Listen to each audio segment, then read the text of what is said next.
Bonsoir à toutes et à tous et bienvenue.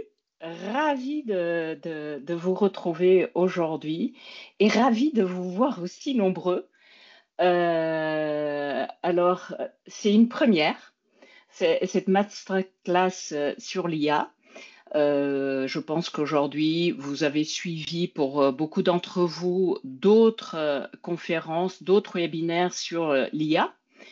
Et nous avons eu des demandes pour avoir des sujets fondamentaux de l'IA traités par des enseignants, des chercheurs. Et c'est pour cela que nous avons décidé de lancer ces masterclass. Et celle-ci est la première. L'IA sans filtre, décrypter, comprendre, anticiper. Et nous avons le plaisir d'accueillir Sylvain Bouvray, qui est maître de conférence en informatique au laboratoire de Grenoble et à l'ENSIMAG. Alors, l'ENSIMAG est là, l'école numéro 1, si je ne dis pas de bêtises, en France, depuis maintenant plusieurs années sur ce sujet du numérique. Et Sylvain, donc, il travaille sur les enjeux environnementaux et sociétaux de l'informatique. Et donc, il a accepté, nous le remercions chaleureusement, d'être le premier à faire donc ces masterclass. Alors, nous en aurons d'autres. Une prochaine sur les jumeaux numériques, une autre sur des innovations et alternatives au LLM, ensuite sur l'impact environnemental de l'IA. Et nous vous demandons aussi de nous faire des suggestions et aussi des suggestions d'intervenants. Alors, je suis Anna Semedo, je suis la responsable du cycle IA de l'Institut G9+, qui est une fédération qui regroupe des alumni d'une vingtaine d'écoles d'ingénieurs, de management et d'université. Merci Sylvain, à toi. Eh ben, merci Anna pour l'invitation. Merci à l'Institut G9+. J'espère que tout le monde peut bien m'entendre. On t'entend bien. Ok, bah parfait. Donc, je vais commencer. Donc, Sylvain Bouvray, je suis, donc, comme tu l'as rappelé, maître de conférence en informatique à l'ENSIMAG et au laboratoire d'informatique de Grenoble. Et aujourd'hui, donc, je vais essayer de vous faire une petite introduction à l'intelligence artificielle. Alors, j'ai prévu quelque chose de très, très introductif, donc j'espère que vous allez quand même apprendre quelque chose. Voilà, je n'irai peut-être pas dans les domaines de pointe dans l'intelligence artificielle, mais voilà, je vais essayer de couvrir le domaine. Alors, pour commencer, donc d'où je parle. Donc, je suis maître de conférence en informatique depuis 2011, comme je l'ai rappelé tout à l'heure. Alors, mes sujets de recherche historique portent sur le choix social computationnel. Donc, c'est de la théorie de la décision collective. Donc, c'est quelque chose qui est à l'intersection de l'informatique et de l'économie. Et moi, je suis informaticien. Donc, j'ai uniquement la vision informatique de ce sujet-là. Et depuis quelques années, donc essentiellement depuis 2019, je m'intéresse plus précisément aux impacts environnementaux et sociétaux du numérique. Donc, ça peut être vu un petit peu comme un tournant dans mes sujets de recherche. Voilà, depuis 2019. Alors, mon rapport à l'IA maintenant, vous allez me dire pourquoi je suis là aujourd'hui. Alors, en fait, premier élément, là, le domaine du choix social computationnel peut être vu en fait comme un sous-domaine de l'IA. Alors, ça peut paraître étonnant, mais j'en parlerai un petit peu tout à l'heure en introduisant la notion d'IA symbolique. Également, je suis membre du GDR Radia, donc raisonnement, décision et apprentissage en IA. Je suis membre du comité de direction de ce groupement de recherche du CNRS, voilà, qui s'intéresse donc à un des aspects de l'IA. Et puis, je suis intéressé à titre personnel par l'apprentissage profond. Je crois que c'est un petit peu nécessaire maintenant dans nos métiers, également l'IA générative. Alors, surtout sous le prisme des impacts environnementaux et sociétaux, mais je précise que je suis non spécialiste de ces domaines. Donc, je vais en parler, mais voilà, peut-être qu'il y a des gens parmi vous qui seront beaucoup plus spécialistes, donc n'hésitez pas à me reprendre si je dis des âneries sur la question. Alors, pour débuter, je pensais que c'était pas mal en fait d'essayer de déterminer d'où on part. Là, je vous ai fait un petit florilège d'images que j'ai glanées sur des moteurs de recherche sur le web quand j'ai tapé intelligence artificielle. Donc, on voit un petit peu des choses qui ont trait au domaine de la science-fiction et un peu l'IA fantasmée. Et puis, des choses qui ont probablement été générées par ordinateur d'ailleurs. Sur la vision que ont les gens de l'IA, donc avec des choses très éthérées, du code informatique. On voit apparaître les puces électroniques, on voit apparaître un robot qui collabore avec des humains, et puis cette idée de collaboration entre les machines et les humains apparaît assez souvent, et puis la notion d'intelligence qui est symbolisée aussi par le cerveau à droite. Et j'ai envie du coup de vous poser une question pour débuter. Donc alors, on va tester un truc, c'est que je vais vous poser des questions sur une appli. Donc vous avez le lien ici. Alors, et là, on vous demande qu'est-ce que l'IA. Donc entrez tout ce qui vous passe par la tête. C'est anonyme. Par contre, après, je vais révéler vos réponses. Donc voilà. Je vous laisse peut-être une minute ou deux pour, pour remplir un peu ça, et ça nous donnera une idée de point de départ sur vos connaissances sur la question, et puis vos appréciations de la question. Hop. Et ben, on va regarder un petit peu ce que vous avez répondu. Alors normalement, il y a l'application nuage de mots. Alors, données humains, apprentissage permettant... Ah bah là, il est en train de reconstruire le nuage de mots avec les nouvelles réponses. Bon, ça va se reconstruire. Et je vais regarder un petit peu ce que vous avez répondu. Une aide à l'humain, l'IA n'est pas intelligente, algorithme permettant de prédire en fonction d'un historique de données, réfléchir comme l'humain. Il y a des références à l'humain qui reviennent. Data survitaminée, ouais, c'est intéressant, donc des données. La notion d'algorithme aussi. Reproduction du fonctionnement du cerveau, programme une machine qui peut remplacer l'homme dans l'accomplissement de tâches. Il y a la notion de capacité de raisonnement, cerveau, donc il y a l'idée de répliquer l'intelligence humaine. On voit les données encore une fois. Machine learning ou LLM, ouais. Alors, intelligence dans le sens de renseignement, ça c'est intéressant, j'avais jamais vu ça. Une boîte noire à la fois géniale et inquiétante, ouais, il y a des avis sur la question, c'est bien. Probabilité d'occurrence. Ouais, on voit quand même apparaître des choses.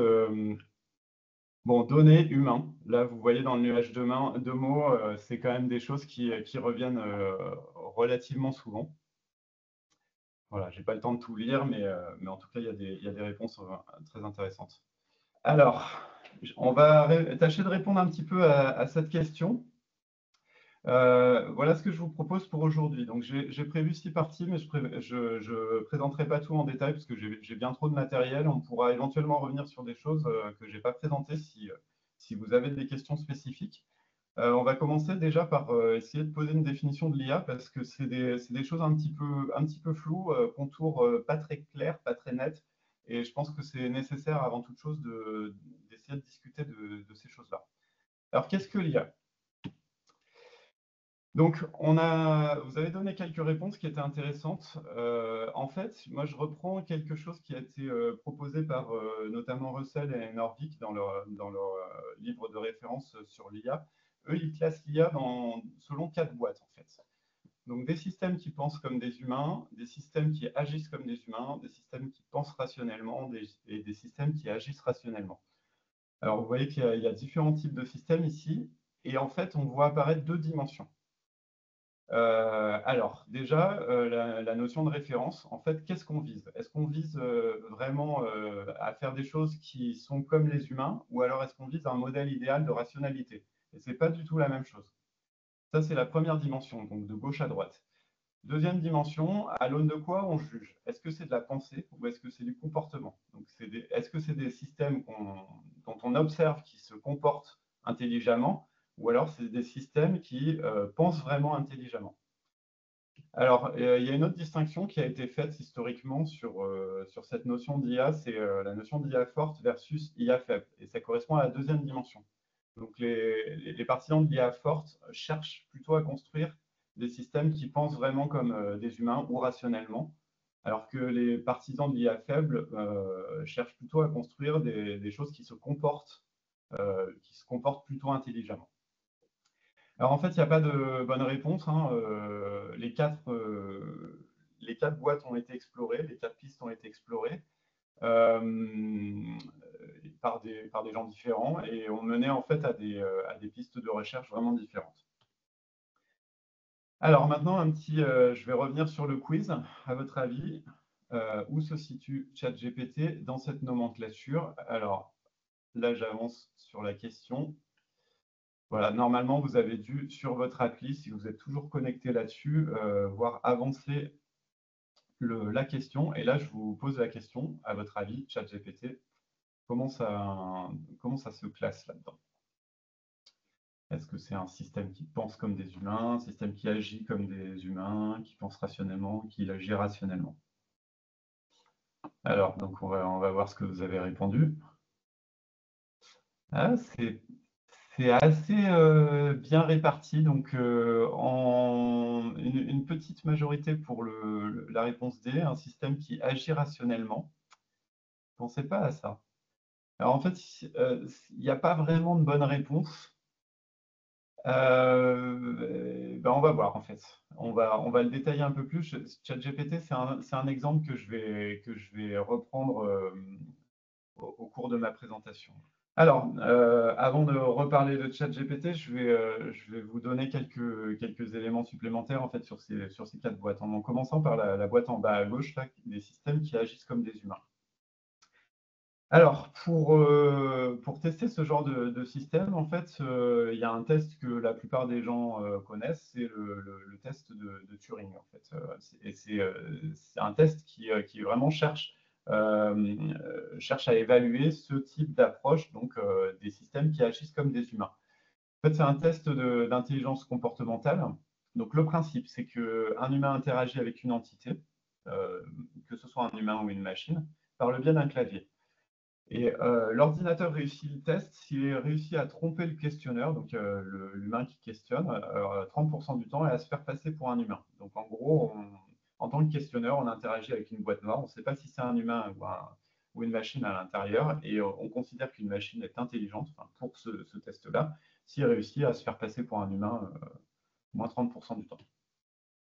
Alors, ça nécessite un certain nombre de capacités pour être capable de résoudre le test de Turing. Il faut des capacités de traitement de la langue naturelle, puisque l'humain, le questionneur, va interagir avec l'entité par le biais de la langue naturelle. Il faut de la représentation des connaissances, notamment pour stocker les étapes du dialogue et puis pour savoir où on en est, avoir des réponses plus ou moins intelligentes. Il faut du raisonnement automatisé pour faire de la déduction. Il faut être capable d'apprendre. Et puis, il y a une version du test qui est un test complet où on interagit avec plus qu'un clavier. Et pour ça, il faut de la vision artificielle et de la robotique.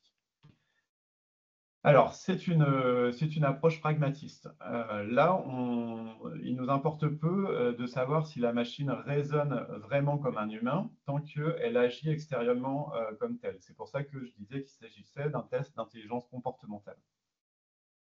Alors au passage, ce test a été récompensé par un prix qui s'appelait Prix Loebner, qui a eu lieu entre 2008 et 2020, qui était une compétition internationale récompensant les agents conversationnels qui satisfaisaient le mieux le test du Turing en 5 minutes de conversation. Bon, c'est un test qui est un peu controversé, qui vaut ce qu'il vaut, mais si vous avez un petit peu de curiosité, vous pouvez aller voir la page Wikipédia dédiée à ce prix.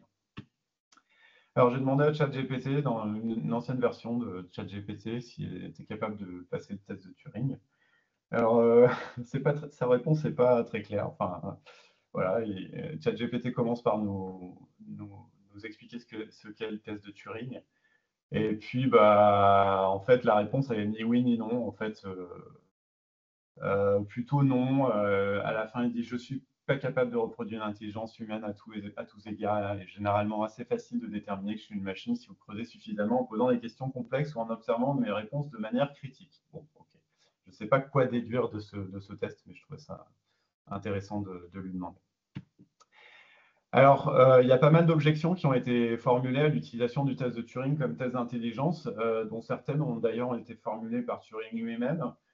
Bon, ça pose la question de la dualité de l'humain et de la transcendance. Est-ce qu'on peut reproduire vraiment l'humain dans une machine ou est-ce qu'il y a quelque chose de plus? Et ça pose aussi la question de la conscience. Qu'est-ce que c'est que l'intelligence liée à la conscience?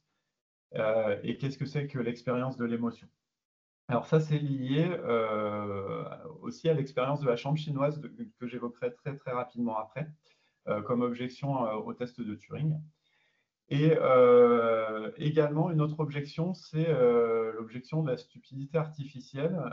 Donc, est-ce que le but, c'est vraiment de reproduire euh, donc, une machine qui est capable de se tromper, qui est capable de mentir, etc. Ben, on ne sait pas vraiment, en fait. Alors, ce qui nous amène donc à la deuxième boîte, donc des systèmes qui pensent comme des humains. Avec donc un argument qui a été opposé au test de Turing, qui est l'argument de la conscience. Donc, une machine ne peut pas être dite intelligente si elle n'est pas consciente de ses actes. Alors, on ne sait pas vraiment ce que ça veut dire consciente de ses actes, mais on a une petite intuition de ce que ça veut dire. Et notamment, en fait, cette intuition, elle nous est donnée par l'expérience de la chambre chinoise qui a été proposée par Searle en 1980 pour réfuter le test de Turing comme test d'intelligence et que je pense vous connaissez. Donc, l'expérience est la suivante. Vous mettez dans une boîte noire une personne qui ne parle pas du tout chinois, mais qui possède un énorme registre. Donc, c'est une expérience, bien sûr, virtuelle, hein, un énorme registre dans lequel il a toutes les questions en idéogramme chinois et les réponses associées. Donc, c'est un registre qui associe des réponses à des questions. Un interlocuteur chinois donc, lui pose des questions par le biais d'un petit papier qui lui donne. La personne à l'intérieur regarde les caractères sur le papier, recherche la réponse adéquate dans son énorme registre et rend la réponse en sortie à l'interlocuteur chinois. Donc, du point de vue de l'interlocuteur chinois, cette machine répond tout à fait honorablement à ses requêtes.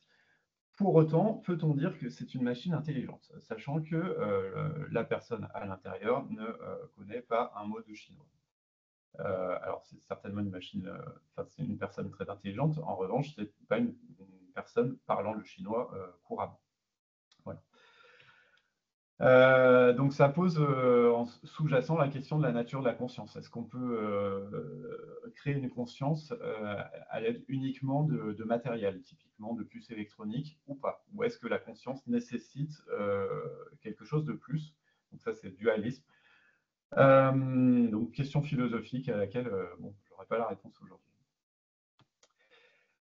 Donc, Turing élude cette question en déclarant que de toute façon, elle disparaîtra d'elle-même lorsqu'on aura un système capable de gagner au jeu de l'imitation, donc à son test. Après tout, on postule bien que les autres humains ont une conscience, alors pourquoi pas une machine, sachant que si la machine est capable de donner la même illusion que les autres humains, bah, on pourrait très bien postuler qu'elle a une conscience. Alors, donc l'objectif ici de cette boîte où on cherche à réaliser des systèmes qui pensent comme les êtres humains, c'est qu'on veut réaliser des programmes qui imitent dans leur fonctionnement le cerveau humain, dans le raisonnement du cerveau humain. Alors là, le problème principal de ces approches, c'est de saisir comment pensent les humains dans leur cerveau. Et comment on peut faire? En fait, il y a plusieurs possibilités. Bah, déjà, par introspection, on peut essayer de réfléchir à comment nous, on réfléchit nous-mêmes. On peut faire des expérimentations en psychologie, on peut faire de l'imagerie cérébrale, et c'est des approches qui ont toutes été suivies. Et c'est par nature pluridisciplinaire. Alors là, on est vraiment sur de l'IA forte. On est sur le fait de construire une IA qui est capable d'imiter un raisonnement humain, par exemple. Et une objection a été faite à la poursuite de ce but-là, d'essayer de construire une machine intelligente dans ce sens-là, est-ce que finalement, on a nécessairement besoin d'imiter la pensée humaine pour développer une machine intelligente? Alors, le lien qui a été fait, c'est avec le développement de l'aéronautique. Est-ce que les avions qu'on a développés, qui fonctionnent très bien à l'heure actuelle pour nous transporter par la voie aérienne, est-ce qu'ils imitent réellement le mode de fonctionnement des oiseaux, par exemple? À ma connaissance, on n'a pas encore d'avions de ligne à aile battante. Et pourtant, donc, on arrive à faire des avions qui fonctionnent parfaitement bien. Alors, ça nous amène à la boîte en haut à droite, toujours de l'IA forte, donc cette fois-ci, des systèmes qui pensent rationnellement. Donc là, on quitte comme modèle de référence les humains et on va vers un modèle de pensée rationnelle idéal. Donc ça vient donc d'une autre objection au test de Turing que j'ai déjà évoqué tout à l'heure. Donc le test de Turing, il cherche à tester la capacité d'une machine à se comporter comme un humain, mais pas forcément intelligemment. Un humain est capable de fautes de frappe, d'incohérences, de mensonges, etc. Est-ce que c'est réellement le but qu'on devrait se fixer en tant que chercheur en IA, par exemple? Alors, quand on parle de pensée rationnelle, donc pour les gens qui ont suivi cette voie, donc essayer de faire une machine qui se comporte, enfin qui pense rationnellement, pardon, ce qui arrive naturellement, c'est à la branche de la science qui s'intéresse à la formalisation de cette notion, c'est-à-dire la logique en fait.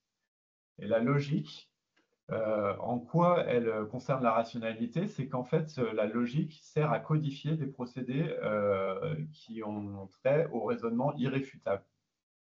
Je parle de la logique mathématique, comme la logique des propositionnels, par exemple, ou la logique des prédicats. Alors, il y a une longue histoire derrière la logique, donc ça remonte à la Grèce antique avec Aristote et les syllogismes.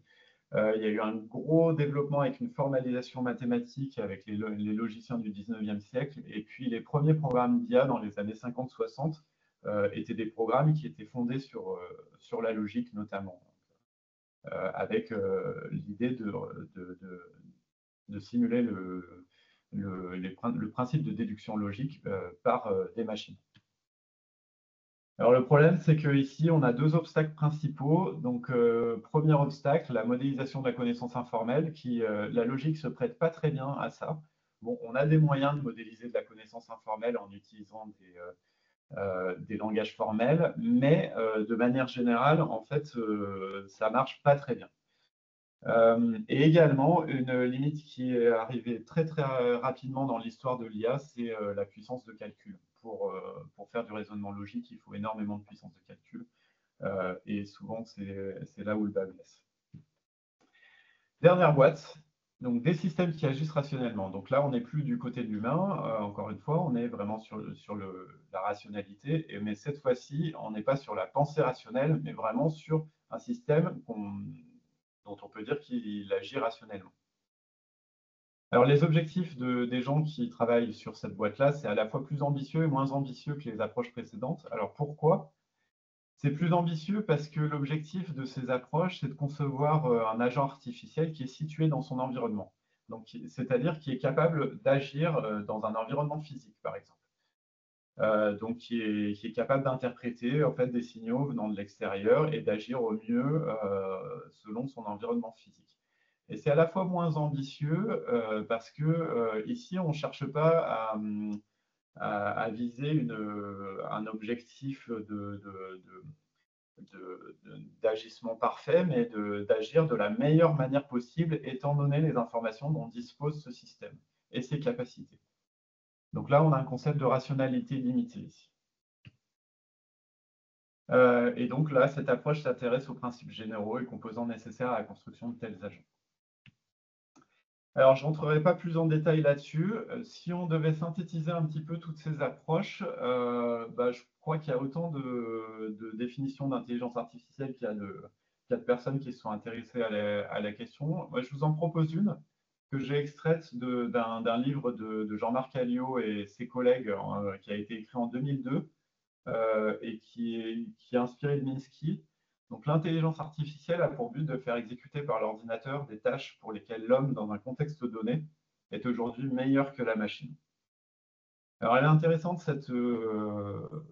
cette définition, parce qu'elle est par nature floue et au contour mouvant. Alors, pourquoi? Parce que, en fait, si on se plie à cette définition textuelle, chaque fois qu'on résout un problème en IA, bah, il sort par définition du domaine de l'IA. Par exemple, en 97, aucune machine n'avait battu un grand joueur d'échecs. Donc, c'était un problème d'IA. À partir de 1997, Deep Blue a réussi à battre Garry Kasparov aux échecs. Et donc, par définition, le problème de joueur artificiel aux échecs est sorti du domaine de l'IA. Voilà, mais j'aime bien cette définition. Alors, je vais vous poser une question ici. L'Union européenne aussi a travaillé sur l'AI Act en 2024, dont je pense que vous êtes au courant. Et donc, du coup, je vous pose la question, à votre avis, pour l'Union européenne, qu'est-ce qui caractérise un système d'IA? Je vous donne j'ai fait avancer le quiz là. Je vous donne quelques éléments, un ensemble de 7 propositions. Et puis, bah, vous pouvez en choisir plusieurs. Et je vous demande votre avis sur la question. Après, n'allez pas chercher sur le web, hein, vous trouverez facilement la réponse. Mais... Alors, il y a des réponses qui sont ambiguës. Ok, voyons ce que vous avez répondu. C'est assez équilibré. Donc, la capacité à générer du contenu, comme du texte, des images, etc. Alors, voyons. Eh ben non, en fait.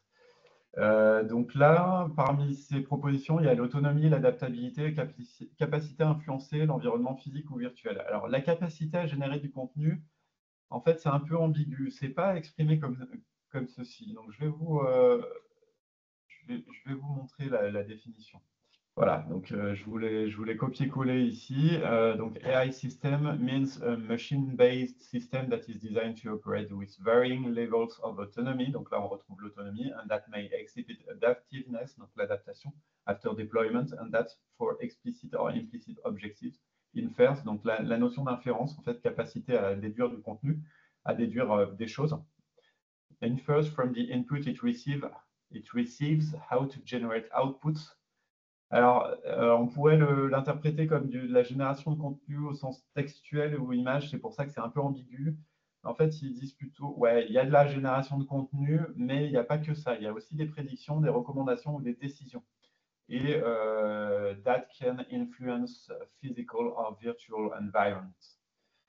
Voilà. Alors, en fait, si on y réfléchit un petit peu, comment on peut interpréter ça? Moi, la manière dont j'interprète ça, c'est qu'il n'y a pas de frontière claire entre programme et informatique et système d'IA. En fait, quelque chose qui prend un système qui prend des choses en entrée et qui donne des choses en sortie, des prédictions, du contenu, des recommandations, des décisions. Moi, j'appelle ça un programme informatique. Simplement, en fait, ce qui va distinguer un système d'IA, c'est plutôt la notion d'autonomie qui est plus grande, l'adaptation et sous-entendu, de manière sous-jacente, l'apprentissage en fait. Voilà. Mais moi, je vois un continuum entre programme informatique et système d'IA. Donc, vous voyez qu'en fait, la définition, elle est très floue. Donc, quand on parle d'IA, c'est très, très, très, très flou. Voilà. Alors, une petite dernière remarque sur l'IA et la recherche. Donc, en fait, le test de Turing, il y a beaucoup de gens qui en parlent, mais en fait, seule une minorité de chercheurs se sont intéressés au test de Turing. Pour plusieurs raisons. Souvent, en fait, ce qu'on cherche à faire, c'est plutôt des machines capables de bien résoudre un problème précis, plutôt que de berner un humain. Donc, par exemple, AlphaGo, qui était résolument de l'intelligence artificielle en 2017, ça passe certainement pas le test de Turing. En revanche, il y a quand même beaucoup d'intelligence dedans et c'est capable de battre des joueurs de niveau mondial au Go. Quelque chose qui semblait inaccessible quelques années en arrière. Et encore une fois, l'objectif de l'aéronautique est-il de créer des machines capables de se faire passer pour des pigeons? En fait, probablement pas. Donc, ce qui explique aussi pourquoi le test de Turing est finalement assez mineur dans l'histoire de la recherche en intelligence artificielle. Voilà, j'espère que cette partie était claire. Ça termine la première partie. On va aborder très rapidement la deuxième partie. En fait, là, j'aurais aimé vous présenter les racines scientifiques de l'IA pour vous montrer un petit peu dans quoi c'est ancré scientifiquement. Donc la partie 2, en fait, de toute façon, ça sera assez court puisque j'ai plein de choses à vous dire là-dessus, mais je ne vais pas vous la présenter parce que j'aimerais me focaliser sur d'autres choses. Juste, je vous fais un petit diagramme pour vous montrer un petit peu les disciplines scientifiques dans lesquelles est ancrée l'intelligence artificielle pour vous montrer qu'il y a plein de choses autour, pas que l'informatique en fait. Alors au premier niveau, en fait, ça s'ancre dans la philosophie, dans les mathématiques, mais aussi des disciplines qu'on n'aurait peut-être pas forcément imaginées, donc recherche opérationnelle et économie, bon, psychologie évidemment, linguistique pour le traitement automatique de la langue, l'automatique, les neurosciences et bien sûr l'informatique. Et côté mathématiques, les bases de mathématiques derrière l'intelligence artificielle, on a quand même vraiment un gros historique autour de la logique mathématique, de la théorie de la calculabilité et du raisonnement incertain, notamment. Je n'ai pas tout mis ici, mais voilà, pour les racines de l'IA, ça vient quand même pas mal de là. Donc, sur les slides qui vous seront distribués, je pense, il y a tous les détails là-dessus, mais je vous propose de passer directement à la partie suivante pour avoir plus de temps sur les parties suivantes. Donc là, je vais vous donner très rapidement quelques perspectives historiques pour vous montrer d'où ça vient. Peut-être certaines d'entre vous connaissent déjà ça, mais ce sera peut-être une redite. Voilà. Alors, quelques questions, parce que j'aime bien vous poser la question.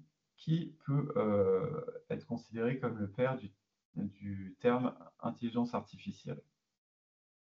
Alors, malheureusement, il n'y a que des hommes dans l'histoire de l'intelligence artificielle, parce que probablement l'histoire a oublié toutes les femmes qui gravitaient autour.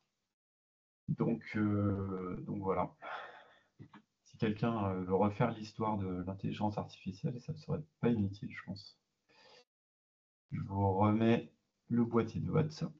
Alors, quand je parle de père du terme intelligence artificielle, c'est bon, la première exception du terme intelligence artificielle, la première fois que ça a été vraiment employé de manière systématique dans le domaine de la recherche. C'est aussi assez bien, bien réparti. Bon, heureusement, personne n'a répondu à Elon Musk. En fait, c'est John McCarthy, donc, lors de la conférence de Dartmouth en 1956. Mais les autres étaient aussi cohérents, en fait. Je vous en veux pas. J'ai une autre question pour vous, toujours sur l'histoire. Donc, le perceptron. Donc, peut-être certains d'entre vous connaissent cette histoire de perceptron. C'est le modèle de neurones qui est à la base, en fait, de la plupart des approches par réseau de neurones à l'heure actuelle, en fait, utilisées à l'heure actuelle. Alors, quand a été inventé le premier algorithme de classification par perceptron, à votre avis? Est-ce que ces histoires-là, c'est récent, c'est vieux? Quand est-ce que ça a été inventé, ces choses-là?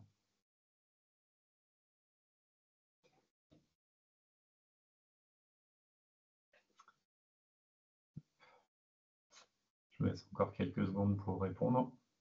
Après, j'aurai une troisième question historique.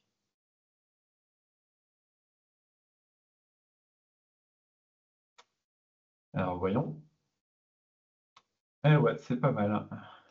Donc, effectivement, c'est dans la décennie 55-65. Donc, ce truc-là est assez ancien, en fait, par rapport, à remettre en perspective par rapport au développement récent des réseaux de neurones. Mais en fait, les principes étaient déjà tous essentiellement posés très rapidement après les débuts de l'histoire de l'informatique et de l'IA. Et donc, toujours sur les réseaux de neurones, donc l'algorithme de rétropropagation, qui est en fait la base de l'algorithme de mise à jour des poids dans les réseaux de neurones multicouches. Alors, il a été redécouvert par la communauté IA, mais quand ça, en fait? On connaissait déjà l'algorithme d'apprentissage pour du perceptron, mais pour les réseaux multicouches, on ne savait pas bien faire. Et en fait, il a été redécouvert plus tard par la communauté IA. Donc ça, c'est cet algorithme qui est vraiment à la base de tous les algorithmes d'apprentissage par réseau de neurones.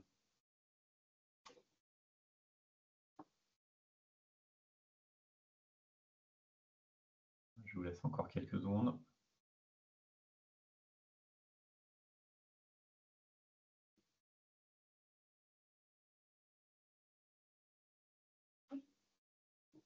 Alors, voyons vos réponses. Alors, une majorité pour 80-90, et effectivement, c'est la bonne réponse. Donc, ça a été redécouvert en fait finalement assez tardivement dans l'histoire, mais c'est quand même pas si récent que ça. Si encore une fois, on remet en perspective des développements récents des réseaux de neurones, en particulier profonds. Je reviens à mes slides. Alors, quelques perspectives historiques. Donc, les débuts de l'IA, on date ça le commencement de l'IA aux premières machines construites pendant la guerre. Avec suite à la Seconde Guerre mondiale, donc les premiers modèles de neurones et de circuits à base de neurones, avec un modèle d'apprentissage des neurones qui date de 49. Le perceptron est un peu plus tardif. Avec un premier ordinateur simulant un réseau de 40 neurones par Minsky et Edmonds en 1950. Donc ça, c'est les travaux pionniers. Et puis, le test de Turing, donc l'article fondateur dans lequel Turing a défini son fameux test, date de 1950, avec notamment les premières bases de l'apprentissage artificiel et par renforcement et des algorithmes génétiques. Donc ça, c'est vraiment la base de ce qui a jeté la base de tous les travaux d'IA futurs. La conférence de Dartmouth à l'été 1956, donc sous l'initiative de John McCarthy. Donc c'est là où apparaît la première fois le terme intelligence artificielle, artificial intelligence.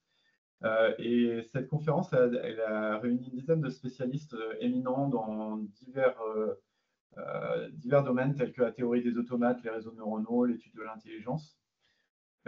Qui se sont réunis pendant 2 mois à Princeton et qui ont jeté eux aussi les premières bases de la future intelligence artificielle, avec notamment en fait une première orientation vers de l'IA symbolique, donc plutôt à base de logique. Donc avec un petit programme qui était capable de raisonner logiquement en fait. Suite à ça, les chercheurs se sont intéressés au General Problem Solver, donc des algorithmes capables de résoudre un peu tout type de problème qu'on leur soumettrait, et ce qui a posé en fait les bases de toute l'IA symbolique, donc avec la résolution de problèmes par des compositions en sous-buts, et donc la recherche arborescente.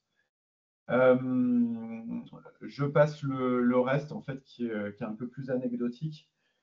Juste le dernier point, premiers travaux sur les perceptrons, donc les réseaux de neurones, en fait, le neurone artificiel, le modèle de neurone artificiel qui a donné lieu par la suite donc, à tous les algorithmes de réseaux de neurones qu'on connaît aujourd'hui, en 1962. Quelques prédictions de Simon à l'époque. Donc, Simon prédisait que 10 ans après, un ordinateur serait champion d'échecs. Il a fallu beaucoup plus que ça, il a fait une trentaine d'années, et un théorème mathématique important serait démontré par une machine. Alors là, je n'ai pas la date précise, mais ça n'a pas été fait avant plusieurs dizaines d'années également. Aussi sur la traduction automatique avec des gens qui s'enflammaient un peu en disant qu'on aurait une machine capable de faire la traduction automatique dans les 5 ans à l'époque. Il a fallu attendre les années 2010-2020 pour avoir des choses vraiment beaucoup plus réalistes, comme vous le savez. L'IA se spécialise, c'est la décennie d'après. Alors, après les débuts enthousiastes, 3 écueils. Donc, dans la traduction automatique, on a cru au début qu'il suffirait de faire des manipulations syntaxiques en fait, sur les langues en disant bon, sujet, verbe, complément, etc. Voilà comment est construite une phrase. pour faire de la traduction automatique qui tient la route. En fait, on s'est vite rendu compte que ça tenait pas du tout la route et qu'il fallait beaucoup plus que ça, et que les manipulations syntaxiques seules ne suffisaient pas à faire de la traduction automatique. Donc ça a été un peu la désillusion. On s'est heurté également à l'explosion combinatoire pour l'explosion du nombre de calculs nécessaires en fait, pour notamment des raisonneurs en logique.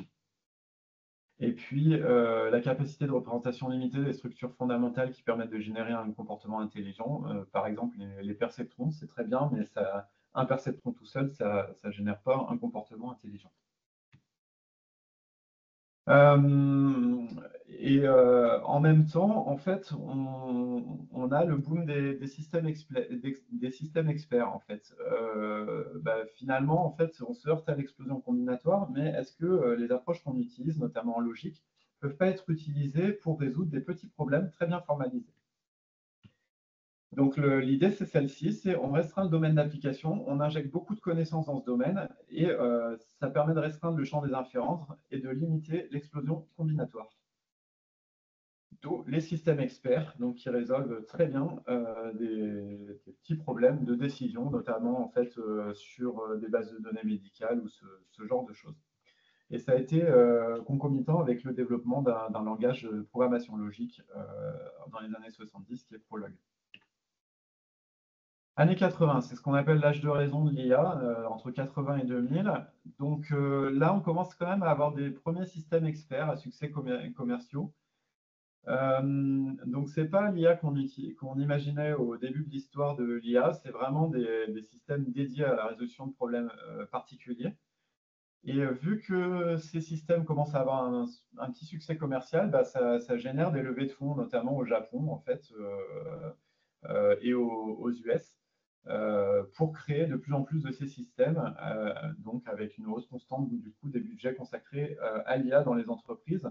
Voilà, toute similitude avec une situation actuelle serait purement fortuite. Malheureusement, il y a eu une phase de désillusion qui s'est appelée l'hiver de l'IA.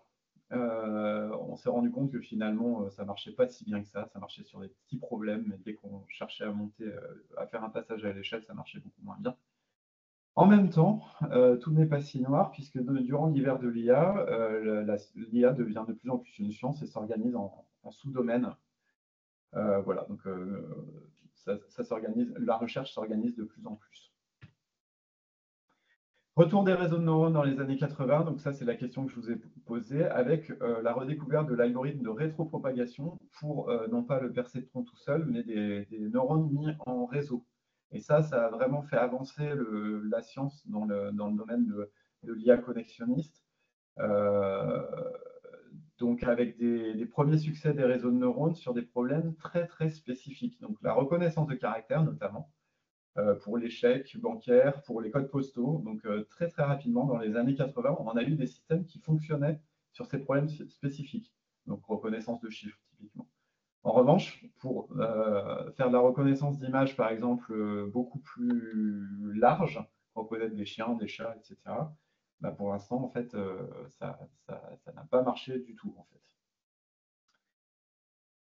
Les agents, donc retour de l'étude du problème de l'agent total dans les années 80, où là on cherchait à construire un agent qui est capable en fait de résoudre tout type de problème et considéré dans son environnement, avec des entités sensorielles et des interactions avec d'autres entités.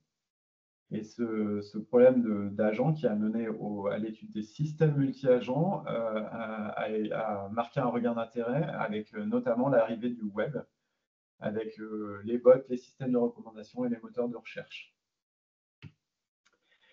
Du côté des jeux, là c'est intéressant parce qu'en 97, donc je l'évoquais tout à l'heure, on a eu le premier ordinateur ayant battu un champion mondial d'échecs, donc c'est Deep Blue, l'ordinateur construit par IBM.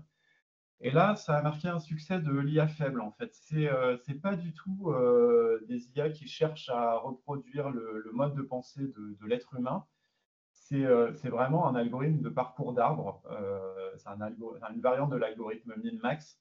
Donc, très, très basique dans son mode de fonctionnement. Simplement, il est couplé à une gigantesque base de données qui lui permet d'aller super vite, notamment sur les débuts de partie et les fins de partie.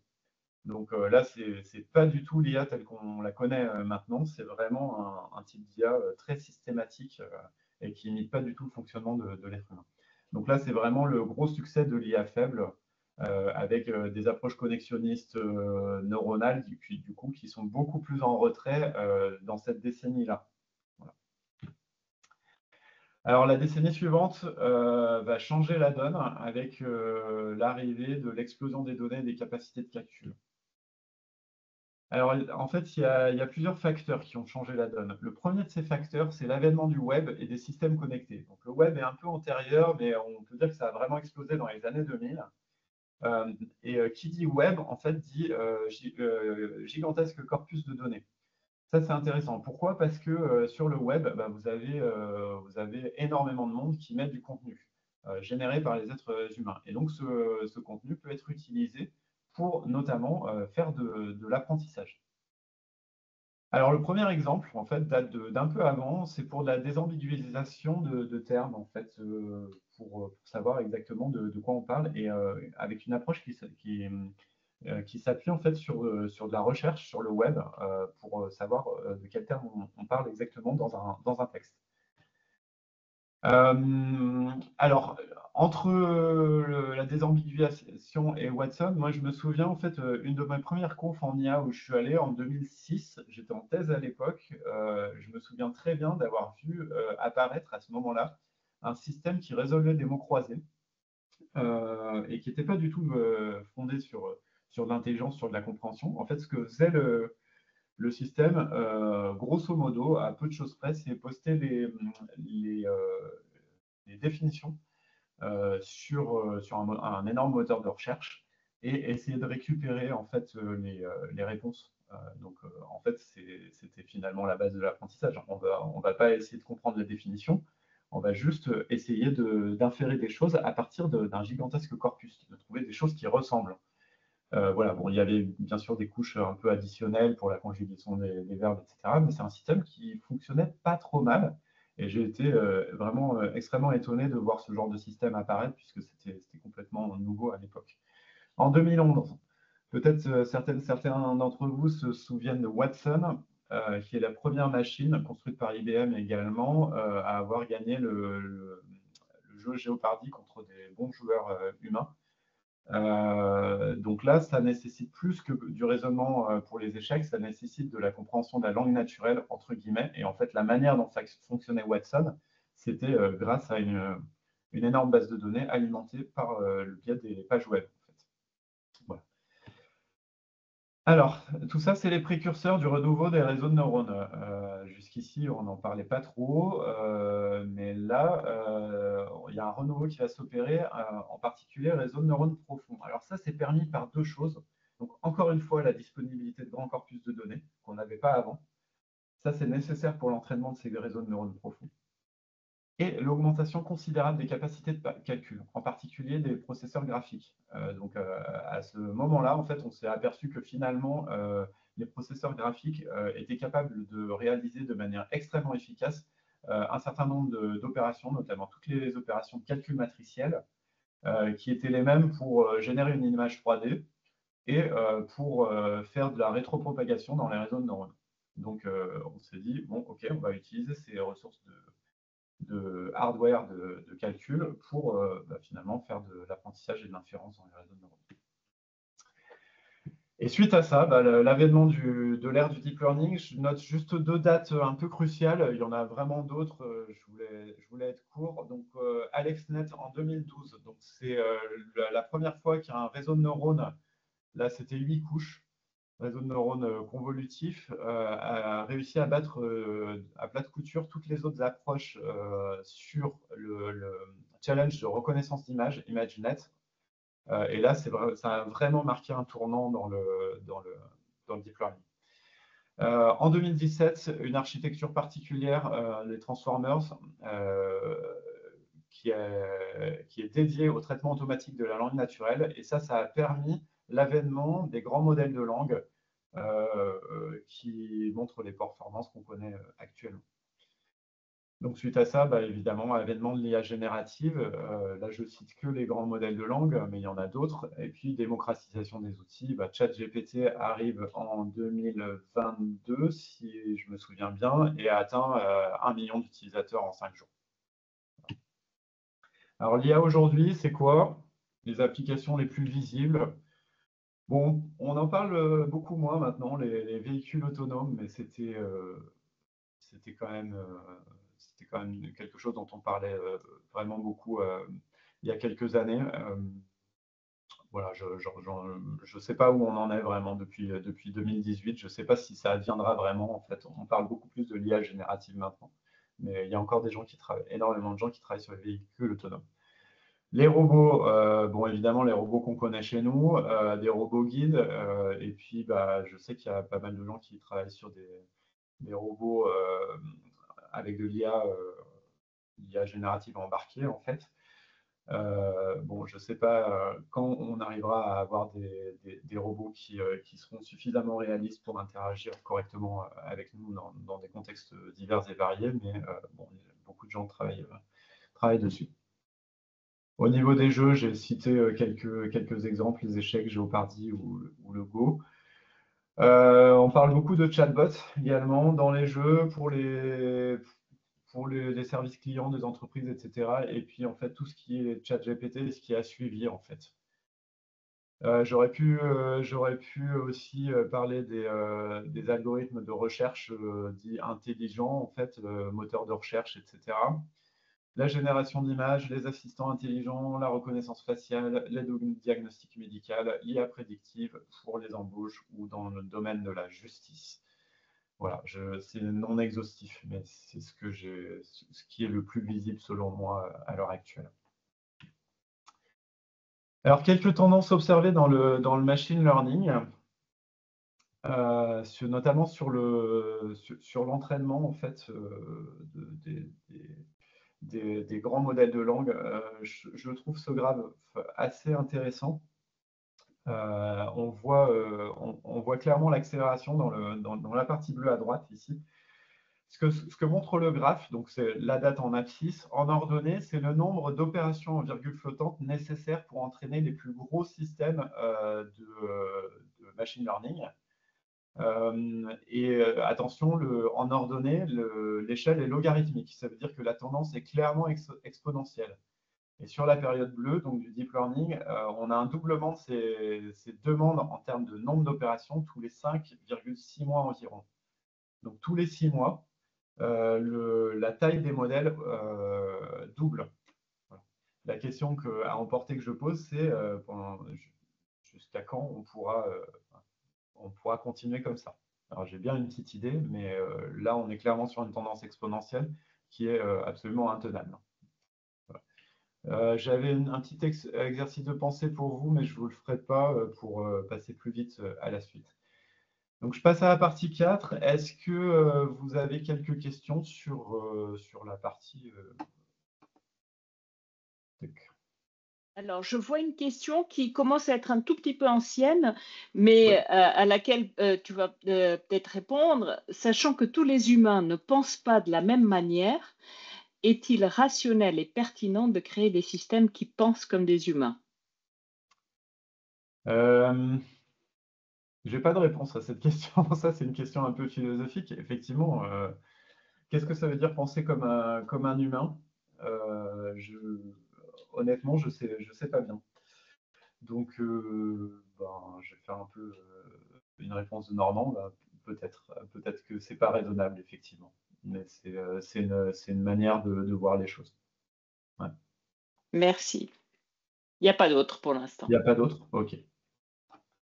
Il y a d'autres questions, hein. Pardon? Il y a d'autres questions. Que Ah, il y faut-il a d'autres questions. entendre par redécouvert par rapport à l'algo de rétropropagation de Christelle? Que faut-il entendre par redécouvert? Alors, en fait, visiblement, là je ne suis pas spécialiste, mais visiblement cet algorithme, il était connu de certaines communautés de recherche dès la mise en place en œuvre du perceptron donc dans les années 60. Mais mais en fait, il n'était pas connu de la communauté IA. Visiblement, cet algorithme, il est arrivé dans la communauté IA que dans les années 80. Voilà. Information à vérifier, mais c'est ce que j'ai lu en tout cas. Il y a une question par Ouais. rapport à la réponse, je pense, à Thierry sur la pensée. Par rapport au dernier argument, jusqu'à quand est-ce tenable? Je ne suis pas très bien certain de saisir le contexte. C'est par rapport à la capacité, à l'augmentation de la capacité de calcul des machines. Et le machine learning, là, est en échelle logarithmique qui double Ouais. tous les 6 mois. Ouais, tout à fait. Jusqu'à quand c'est tenable? Alors, j'ai pas de réponse à cette question. Néanmoins, en fait, on voit un petit peu les tendances sur les demandes énergétiques. Là, donc, tous les GAFAM ont complètement explosé leur prédiction de consommation, à tel point qu'en fait, ils essayent même plus de chercher à diminuer leur consommation. En fait, là, ils ont admis le fait qu'ils consommaient beaucoup plus et que ça augmentait, Ils sont même à réquisitionner des moyens de produire de l'électricité comme des anciennes centrales nucléaires. Je pense qu'on peut continuer encore un petit moment comme ça. En revanche, si on continue un petit moment comme ça, très probablement l'IA va rentrer de manière très forte en conflit avec des besoins plus fondamentaux, où à un moment donné, on va avoir besoin d'arbitrer entre donner de l'énergie, sous-entendu des énergies fossiles, à des data centres ou alors à des besoins beaucoup plus fondamentaux. La population, des besoins plus fondamentaux dans l'agriculteur, par exemple. Alors là, je parle que de l'énergie, mais on pourrait parler de l'eau également. Il y a beaucoup de choses à dire là-dessus. Donc, je pense qu'on pourra continuer encore quelques temps là-dessus, mais rapidement, en fait, ça va nous poser bien d'autres problèmes de conflit d'usage, en fait. Je ne sais pas si ça répond à la question. Oui, tu peux continuer. Merci. N'hésitez pas à continuer. Donc là, maintenant, je vois que les questions sont dans la conversation ou dans le Q&R. Faites au mieux. Merci. Ok, donc dans cette partie, je vais donner un peu de détails sur IA statistique versus IA symbolique avec un petit cas d'usage sur ChatGPT. Alors d'abord, en fait, pour essayer d'évaluer, j'aimerais bien savoir si la notion d'IA symbolique, c'est un peu clair pour vous ou pas. Alors je vous repose la question dans le boîtier de vote. Ouais, souvent on fait l'opposition entre IA statistique et IA symbolique, mais peut-être que cette notion-là, elle n'est pas claire pour tout le monde.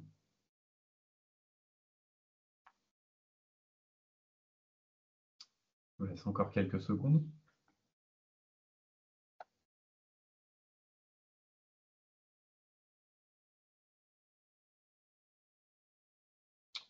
Alors voyons. Alors, c'est pas mal. Donc du coup, je vais peut-être vous apprendre quelque chose. Donc il y a 5 personnes qui savent parfaitement, 5 qui savent ce qu'est l'IA statistique et pas l'IA symbolique. Mais dans l'ensemble, c'est pas très clair. Ok, bon, bah, parfait. J'espère que vous avez du coup, que ça va être clair dans mon explication. Hop, c'est l'objet de la partie suivante. Tac. Alors, pour illustrer cette différence, je préférais prendre un petit exemple. J'aurais pu prendre autre chose, mais ChatGPT, c'est connu au moins de la plupart des gens. Donc, la question, c'est est-il capable de raisonner logiquement? Alors, je vais poser la question.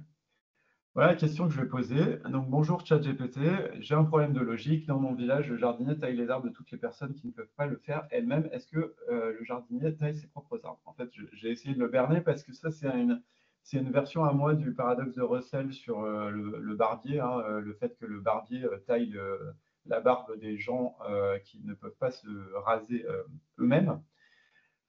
Et donc, en transposant ça au jardinier, je me suis dit, bon, peut-être que je vais le berner.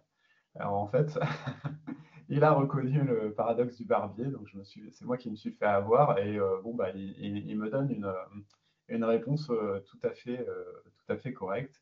avec même un petit smiley à la fin, ce qui a le don de m'énerver un peu, mais bon, c'est comme ça, je ne peux pas faire autrement. Sa réponse est tout à fait argumentée, en fait. Il explique ce que c'est qu'un paradoxe logique, et notamment le paradoxe du barbier de Russell, et puis après, il explique le raisonnement logique. Voilà, c'est tout à fait correct. Alors, ma question, c'est peut-on pour autant en déduire que ChatGPT possède une forme de raisonnement logique formalisé? Alors, pour répondre à cette question, je vais faire juste quelques rappels très rapides sur qu'est-ce qu'il y a derrière ChatGPT, avec l'œil du non complètement spécialiste, en fait, de ma compréhension de l'algorithme de ChatGPT. Alors, s'il y en a qui connaissent mieux que moi ça, peut-être qu'ils pourront compléter. Alors, ChatGPT, c'est un algorithme qui génère du texte. Comment un algorithme peut générer du texte? En général, ce genre d'algorithme s'appuie sur ce qu'on appelle les modèles de langue. Alors, un modèle de langue, c'est quoi? C'est simplement une distribution de probabilité sur les phrases d'une langue. Par exemple, en français, un modèle de langue va nous dire que le chat mange ses croquettes est une phrase beaucoup plus probable que chien, c'est chat, polymorphisme, pédaler avec, qui ne veut rien dire et qui n'est même pas syntaxiquement correct. C'est juste une distribution de probabilité. Alors, comment on utilise ces modèles de langue? Admettons qu'on a un très bon modèle de langue, donc une très bonne distribution de probabilité. Comment l'utiliser? Alors, il y a deux cas d'utilisation, soit pour faire de la prédiction. Donc, typiquement, on a le début d'une phrase, les mots en bleu, là, et on va essayer de trouver le mot suivant le plus probable, le mot en orange ici. Ou alors du masquage. Donc là, cette fois-ci, on a tout le contexte. Donc, on a les mots précédents et les mots suivants. On a masqué le mot en orange et on essaye de prédire quel est le mot le plus probable. Alors, il y a plein de types de modèles de langue. Les plus rudimentaires sont les modèles markoviens en général, mais ceux qui marchent vraiment bien maintenant, notamment, qui sont à l'œuvre dans GPT, par exemple, c'est des réseaux de neurones entraînés par apprentissage supervisé. Alors, l'apprentissage, c'est quoi? L'apprentissage, ça désigne la faculté à créer de la connaissance permettant de résoudre des tâches pour lesquelles l'algorithme n'a pas été explicitement programmé. Alors, pour certains scientifiques, c'est l'essence même de l'intelligence. Certains scientifiques n'envisagent pas l'intelligence artificielle sans l'apprentissage. Alors, bon, on a vu qu'en fait, il y avait beaucoup d'autres acceptions de la notion d'intelligence. Il y a différents domaines dans l'apprentissage. L'apprentissage supervisé, c'est l'apprentissage qui essaie de généraliser à partir d'exemples qui ont été étiquetés. Donc, on donne des exemples de fonctions d'entrée et de sortie attendues, et puis l'algorithme est supposé généraliser à partir de ça. On en trouve deux types, régression et classification. Mais on trouve également de l'apprentissage non supervisé. Cette fois-ci, on donne des exemples, mais on ne dit pas quelle est la sortie attendue, et l'algorithme est supposé deviner tout seul. Donc, c'est notamment le cas dans les algos de clustering ou de réduction. D'autres types d'apprentissage dont je ne parlerai pas, l'apprentissage par renforcement et l'apprentissage par transfert. La plupart des modèles de langue maintenant ont été appris par apprentissage supervisé. Alors, l'apprentissage supervisé, qu'est-ce que c'est? Donc, voici les deux exemples d'algorithmes d'apprentissage supervisé. Vous avez notamment la régression. Donc là, vous avez une fonction y égale f de x qu'on ne connaît pas en fait typiquement. Mais on a des exemples. Ici, les points bleus de cette fonction. On ne connaît pas la fonction, mais on a les exemples. Et là, on a un nouveau point, point rouge, qui est à cette abscisse x. Et on veut savoir quelle est sa valeur y correspondant à ce point rouge. Bah pour ça, en fait, on fait apprendre à l'algorithme des régularités dans les exemples. Donc, typiquement, il va apprendre que ces exemples sont à peu près disposés linéairement. Et quand il rencontre la nouvelle occurrence, donc qui est la requête qu'on lui pose, eh ben, lui, il va être capable de déduire que la valeur de sortie associée à cet exemple est celle-ci. Un type d'algorithme qui nous intéresse plus particulièrement dans le cadre des modèles de langue, c'est la classification. Donc cette fois-ci, on a les exemples sous forme de plusieurs classes. En fait, on a à chaque fois des points dans l'espace, et puis pour chaque point, on a une étiquette qui correspond à la classe. Donc là, on a deux classes, rond bleu et carré orange.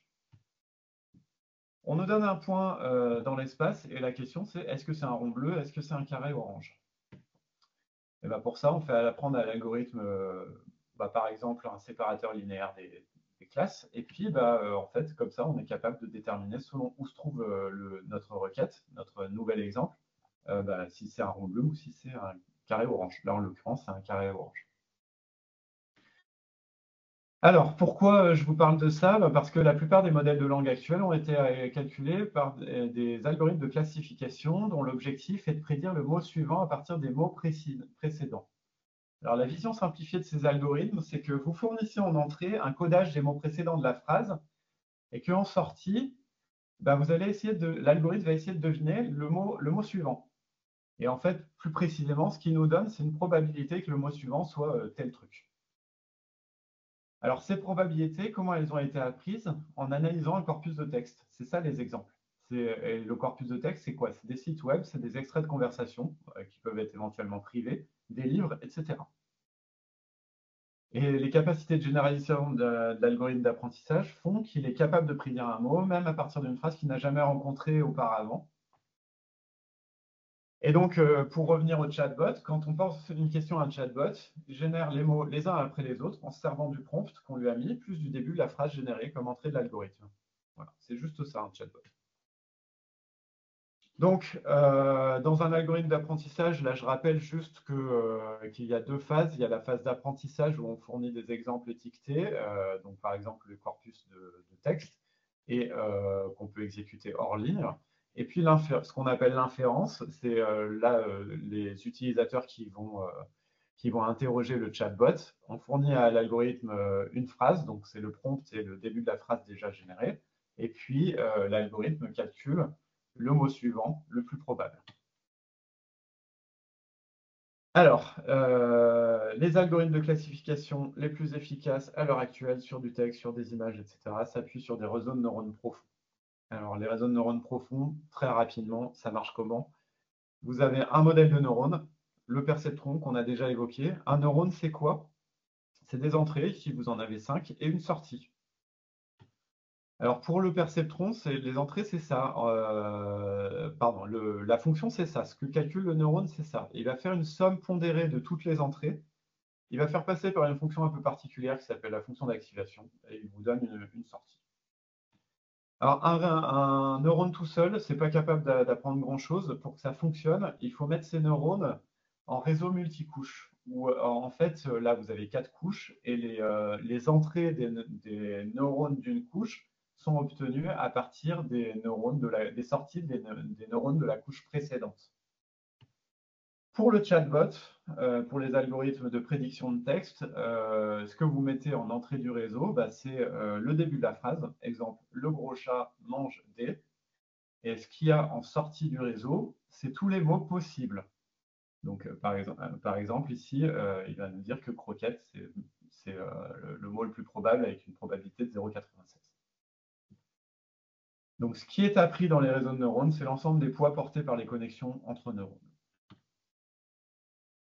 Alors, selon la tâche à réaliser, plusieurs architectures de réseaux sont possibles. Ce qu'on appelle ici architecture, c'est l'organisation des neurones entre eux, donc les connexions entre neurones et les opérations réalisées dans chaque neurone. Bon, je passe sur la notion de checkpoint. Ce qu'on appelle un modèle, c'est une architecture plus l'ensemble des poids. Donc, quand on parle de modèle dans les réseaux de neurones, c'est l'architecture et les poids.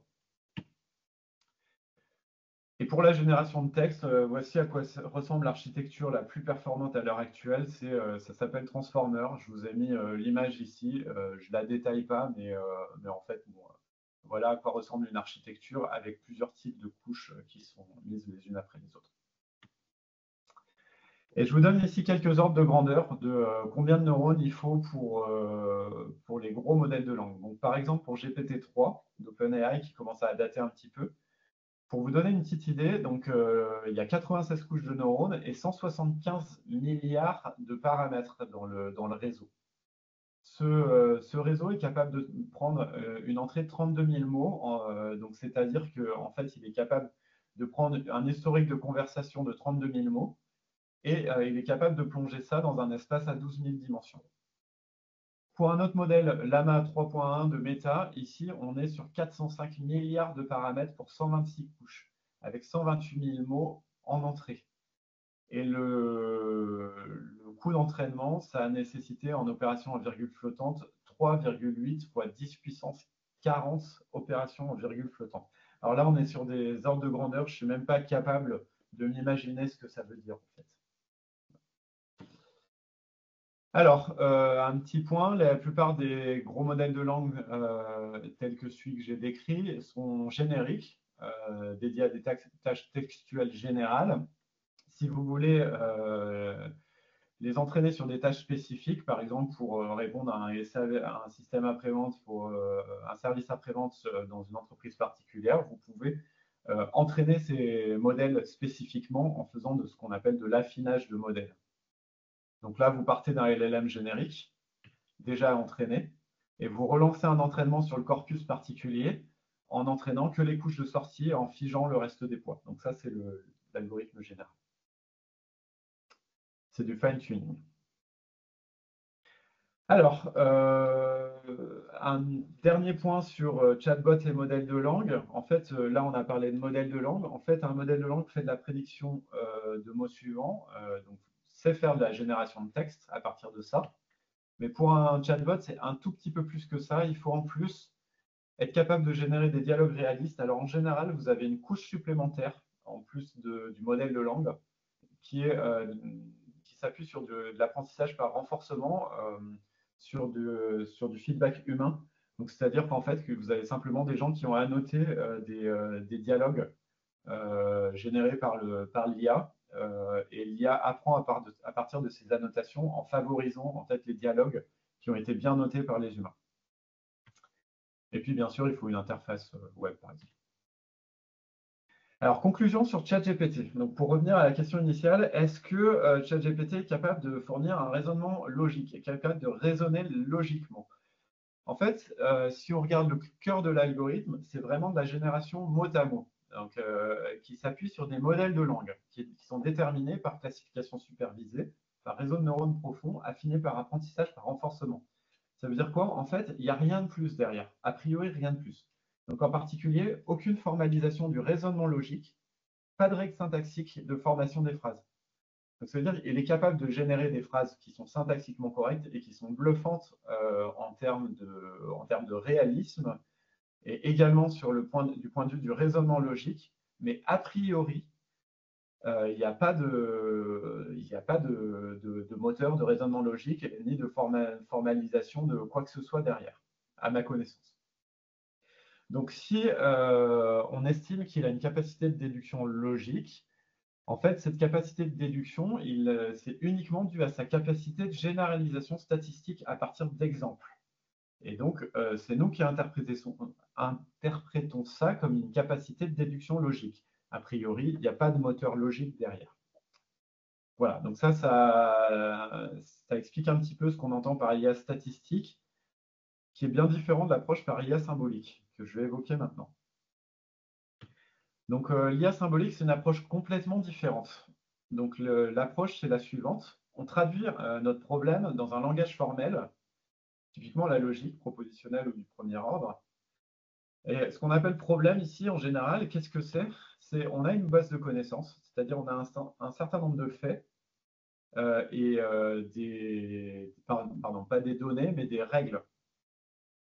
Et on a une requête, donc on lui demande, on lui pose une question à cette base de connaissances. L'algorithme de raisonnement, il s'appuie sur ces faits et sur ces règles de déduction pour donner une réponse à la requête que ensuite on retraduit dans notre langue naturelle.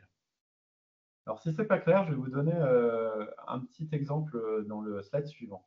Avant ça, je précise que toutes ces étapes sont vérifiables et explicables. Contrairement en fait aux IA statistiques qu'on a du mal à expliquer. Alors je vous propose un petit exemple dans un langage qui s'appelle Datalog, qui est une variante de Prolog, que j'écris en Python ici par simplicité, pour vous montrer à quoi ça peut ressembler tout ça. Donc ici, je vous ai mis un certain nombre de règles. Donc les règles, elles expliquent que un parent, c'est soit, X est parent de Y, si X est la mère de Y. pardon, Y est le parent de X si Y est la mère de X.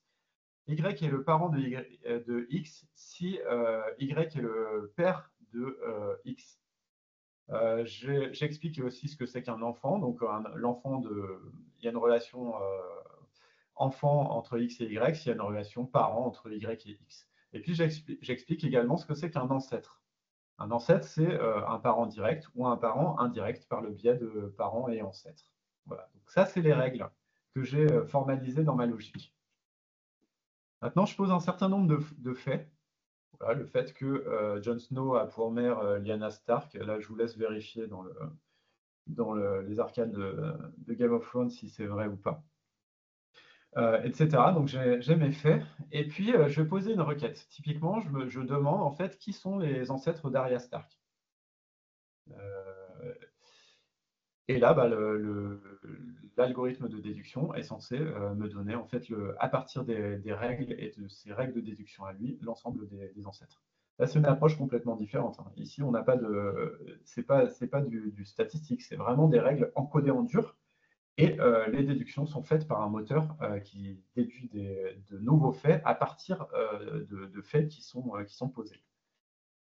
Donc la différence entre IA statistique et IA symbolique, c'est la suivante. IA statistique ou numérique, on va essayer d'inférer des relations et des faits cachés derrière des données qui sont en général numériques. Donc vous avez plein d'exemples et vous essayez de généraliser ces trucs-là, d'essayer de trouver des relations cachées dans ces exemples. Mais en fait, derrière, vous avez trouvé des relations cachées, mais en fait, vous n'avez pas de règles formalisées. L'IA symbolique, c'est complètement différent. C'est la formalisation de la connaissance et l'utilisation de ce modèle pour inférer de nouveaux faits en utilisant un mécanisme de preuve. Alors, vous avez bien sûr des avantages et des inconvénients aux deux approches. Pour l'IA symbolique, l'avantage, c'est l'explicabilité et la transparence. Parce que toutes les étapes du raisonnement, pour atteindre une conclusion, s'appuient sur des représentations symboliques lisibles par les humains et donc peuvent être expliquées. Les inconvénients de l'IA symbolique, c'est le passage à l'échelle. Toutes les règles doivent être codées à la main et les algorithmes de raisonnement générique ont une grande complexité computationnelle dans le pire cas en général. Alors, qu'est-ce qu'il faut privilégier? En fait, les deux, je dirais, parce que les deux formes d'IA sont utiles car adaptées à la résolution de problèmes différents. Ce qui fait penser un peu aux deux formes d'intelligence. D'un côté, une intelligence rapide, intuitive, inconsciente, dont on se sert par exemple pour reconnaître des formes, ce serait plutôt du côté de l'IA statistique. Et nos capacités de planification et de raisonnement logique d'un autre côté, donc plus du côté de l'IA symbolique. Et l'avenir est probablement dans le couplage neurosymbolique qui était déjà à l'œuvre dans AlphaGo. Et puis, je cite l'exemple de Nukai, qui est une start-up française qui travaille sur le bridge en couplant ces approches justement neurosymboliques. Voilà pour cette partie. On peut prendre quelques questions, je pense. Et puis, de toute façon, la suite sera très, très rapide. Je pense que je vais, pour pas dépasser. Alors, il y a une question sur le quantique que je laisserai pour la fin. Ouais. Est-ce qu'un chatbot comme ChatGPT apprend également à partir de ce qu'on lui dit? A-t-on raison de se méfier des informations qu'on lui communique quand on veut qu'elles restent confidentielles? Alors, je pense que oui. J'en suis pas sûr à 100%, mais bon, dans tous les cas, en fait, ChatGPT, très mauvaise idée de l'utiliser pour travailler sur des documents confidentiels ou internes à une entreprise, hein. De toute façon, ça part sur le web. Et ensuite, on ne sait pas bien ce que OpenAI fait avec les requêtes qu'on lui soumet, parce que OpenAI n'a d'open finalement que le nom, et on ne sait pas bien ce qu'il y a derrière.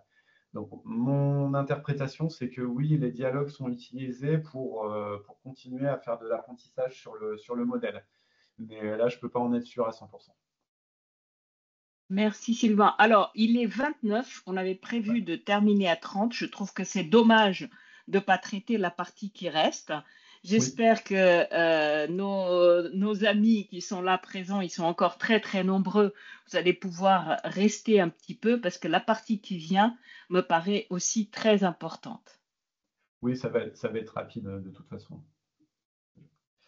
Ok, bon, je vais faire vite sur les grands domaines de l'IA. En fait, c'est pour vous montrer que finalement, ce qu'on entend souvent, en fait, l'équation qu'on entend souvent, c'est IA égale machine learning. Dans les médias, en ce moment, quand on parle d'IA, c'est uniquement le machine learning et même uniquement ce qu'on appelle le deep learning, donc les réseaux d'apprentissage par réseau de neurones profonds.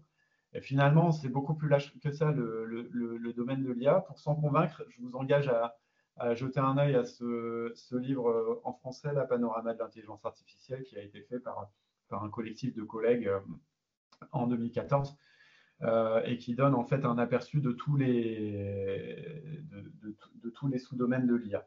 J'en cite quelques-uns ici, des grands domaines de l'IA, donc notamment la représentation de la connaissance, où là, on va chercher à formaliser de la connaissance humaine, soit en général, par des choses, enfin, des langages logiques, propositionnels, premier ordre, ou des ontologies, donc des logiques de description.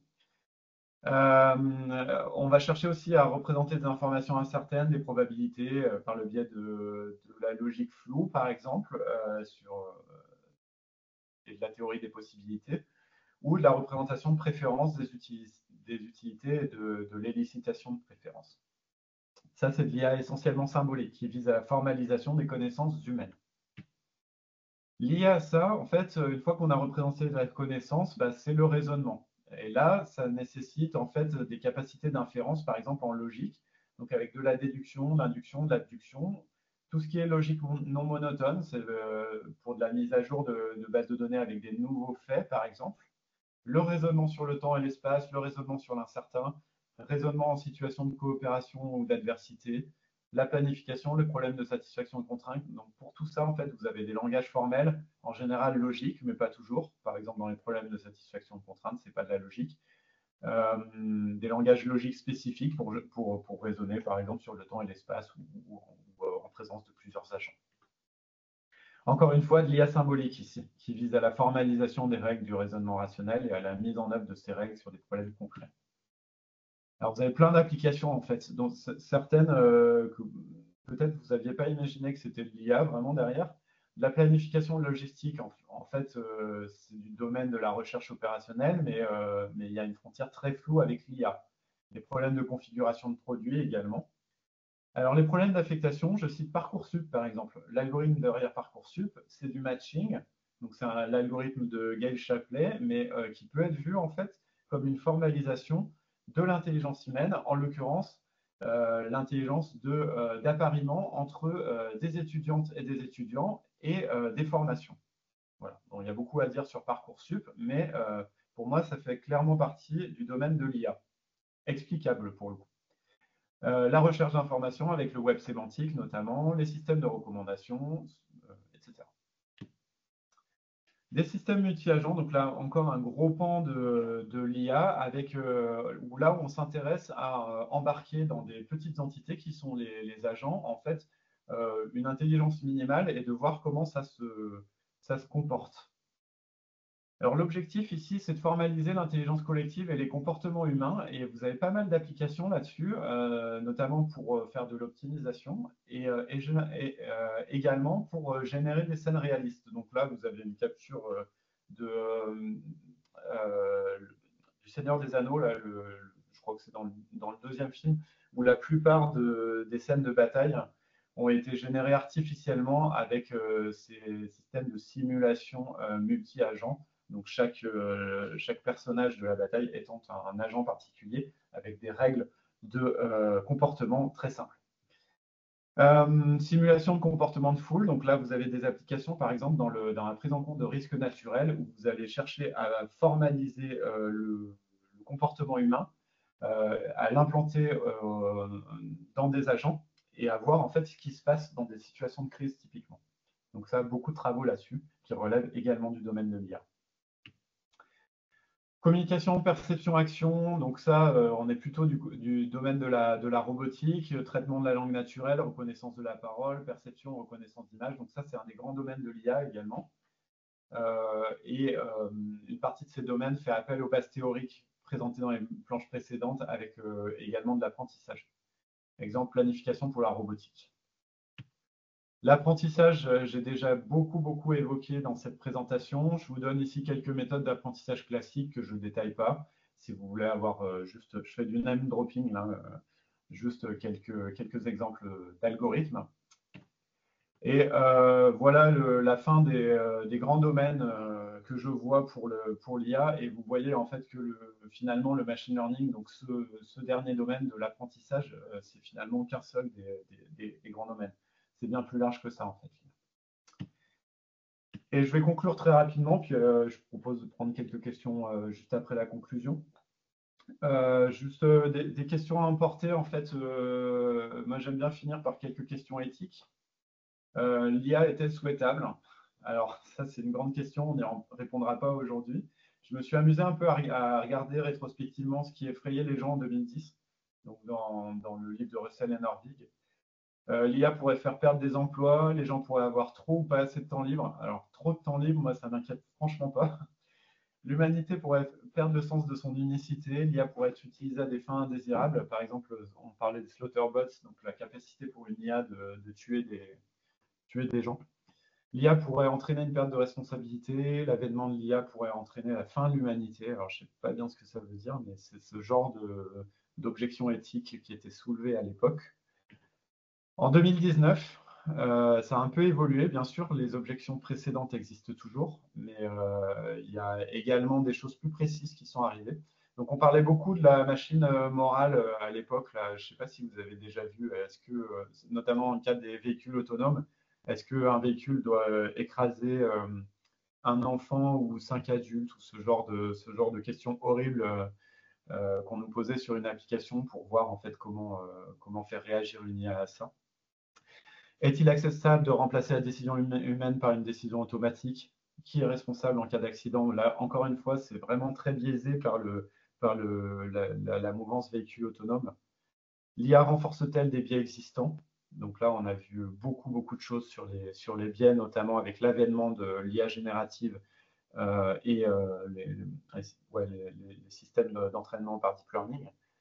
Une IA doit-elle être raciste, misogyne, discriminatoire? Là également lié au deep learning. L'IA renforce-t-elle des structures de pouvoir existantes? Question plus large. Et en 2025, bon, bien sûr, il y a encore toutes les questions précédentes. J'en rajoute quelques-unes. Doit-on accepter d'utiliser ChatGPT dans les universités ou à l'école? Donc ça, c'est des questions qui nous occupent beaucoup en tant qu'enseignants-chercheurs et vraiment qui nous posent des casse-têtes absolument incroyables. Déclinaison de ça, doit-on accepter d'utiliser quelque chose comme Copilot pour de la génération de code dans des entreprises, sachant tous les risques que ça fait courir sur la sécurité, sur la fuite de données privées de l'entreprise, etc. Comment les images générées par IA, par exemple les photos de presse, les deepfakes, etc., modifient-elles notre rapport à la vérité? Et puis des questions plus indirectes mais fondamentales. Sur quels matériaux bruts l'IA actuelle est-elle construite? Je pense notamment aux matières premières, aux données brutes avec les bases d'entraînement, les corpus d'entraînement, mais aussi les données humaines, donc avec toute l'exploitation humaine derrière, le micro-travail. Et en fait, l'IA, le socle de l'IA actuelle, donc deep learning, s'appuie en fait sur de l'exploitation humaine à tous les niveaux. Et ça doit vraiment nous questionner. Et le corollaire, c'est à qui bénéficie l'IA et au détriment de qui? Donc ça, c'est vraiment une question fondamentale. On peut vraiment s'interroger. Par exemple, une IA en santé qui fait de la détection de tumeurs, à qui elle bénéficie et au détriment de qui elle a été développée. Et ça, ce n'est pas des questions simples. Et in fine, quel système politico-économique l'IA sert-elle? Et je termine là-dessus avec quelques pistes de réflexion plutôt sur ces questions éthiques que je vous laisse dans ce slide. Et je peux rester encore un peu si j'ai débordé. Je suis désolé pour ça, mais si vous avez des questions, je peux rester encore un petit peu. Merci beaucoup Sylvain pour cette première masterclass qui nous a vraiment bien nourri le cerveau et le raisonnement. Il y a 2-3 questions. Peut-on considérer que l'IA symbolique est la continuation des systèmes experts? Oui, on peut. En fait, les systèmes experts font partie de l'IA symbolique. C'est vraiment système expert. En fait, c'était finalement des bases de connaissances donc à base de faits et de règles, comme j'ai montré tout à l'heure, appliquées sur des petits problèmes. Ce qui faisait qu'en fait, on pouvait s'en sortir computationnellement parlant, puisque c'était des petits problèmes et donc on avait la puissance de calcul suffisante. Mais oui, clairement, les systèmes experts font partie de l'IA symbolique. Alors, on ne peut pas dire que l'IA symbolique soit une continuation des systèmes experts, c'est plutôt système expert inclus dans l'IA symbolique. D'accord. Alors, je ne sais plus. Statistiques et symbolique peuvent-elles fonctionner ensemble et être fusionnées? Alors oui, fonctionnent ensemble, oui, clairement. Notamment, en fait, l'exemple que je citais sur AlphaGo, par exemple. Donc, sauf erreur, la manière dont fonctionne cet algorithme, la base, c'est vraiment du symbolique, c'est-à-dire c'est un algorithme de recherche arborescente dans l'arbre de jeu. Simplement, en fait, à la différence des échecs, c'est beaucoup plus combinatoire le Go, en fait. Donc, on n'a pas la puissance de calcul pour faire une recherche finalement efficace et intéressante. Donc, pourquoi ça a marché en 2017? Parce que, en fait, couplé à ces approches d'IA symbolique, on a rajouté des approches IA statistiques. Donc, c'est-à-dire qu'à un moment donné, en fait, on ne peut pas développer tout l'arbre de recherche. Donc, à un moment donné, on va enrichir ça avec des approches par réseau de neurones qui vont permettre d'apprendre en fait les coups les plus prometteurs.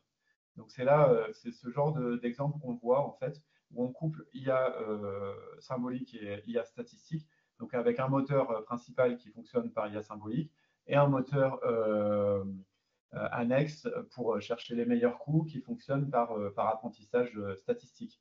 Après, on peut envisager éventuellement l'inverse aussi, avec de l'IA statistique qui sert à faire du traitement de la langue, typiquement à analyser un prompt et à générer des réponses. Et puis derrière, coupler ça à un moteur de raisonnement logique. D'ailleurs, c'est ce que fait un petit peu GPT-4. Hein. Moi, je n'ai pas accès, j'ai pas de compte payant pour ça. Mais celles et ceux qui ont accès à GPT-4, normalement, quand vous lui posez une question du genre calcule-moi 3 fois 8, par exemple, ben, en fait, lui, il va faire appel à un moteur symbolique. Typiquement, c'est du Python, en fait. Il va formaliser ça en Python, même si ce n'est pas complètement symbolique, complètement formel, et il va répondre à la question en faisant appel à son moteur symbolique. Donc oui, clairement, le couplage est possible, et je pense que c'est l'avenir du domaine, quoi. Super. Une toute petite question, parce qu'il faut absolument qu'à 45 on termine. Qui est responsable? L'utilisateur qui pense que son système est fiable? Je pense qu'il y a un point d'interrogation là dans ce que je viens de dire. Qui est responsable? Alors, il faudrait préciser qui est responsable de quoi, en fait. Parce que, dans les résultats de l'IA, j'imagine. Ouais, dans les résultats de l'IA. Alors, qui est responsable? Eh ben, bonne question. Je pense que effectivement, si quelqu'un utilise ChatGPT pour des choses pour lesquelles c'est pas adapté, bah, c'est l'utilisateur qui est responsable. Néanmoins, en fait, faut pas complètement dédouaner les grandes entreprises qui produisent ces systèmes-là de leur responsabilité non plus, parce que je pense qu'il y a une confusion qui est entretenue il y a une illusion qui est entretenue sur la fiabilité de ces systèmes, et en fait, à mon avis, les grandes entreprises doivent aussi prendre leur part de responsabilité en avertissant un peu mieux les utilisateurs sur ce qu'il y a derrière et sur la fiabilité potentielle des réponses, les biais, sur également tous les impacts environnementaux. Donc la responsabilité à l'utilisateur, elle a quand même ses limites à un moment donné, je pense. Merci beaucoup Sylvain, merci à vous toutes et tous qui étaient là ce soir avec nous. C'est une première qui, je pense, sera suivie de beaucoup d'autres, avec aussi votre contribution. Donc, nous allons vous envoyer le questionnaire de satisfaction. N'hésitez pas à nous faire des recommandations, etc. La présentation sera disponible en ligne, comme toutes les autres, dans quelques jours. Merci et au 25 mars pour les jumeaux numériques. Et là, ce sera aussi un peu différent, mais avec des enseignants-chercheurs et je pense que ce sera aussi d'une très grande richesse. Merci beaucoup, merci Sylvain, merci et bonne soirée. Merci à toutes et tous.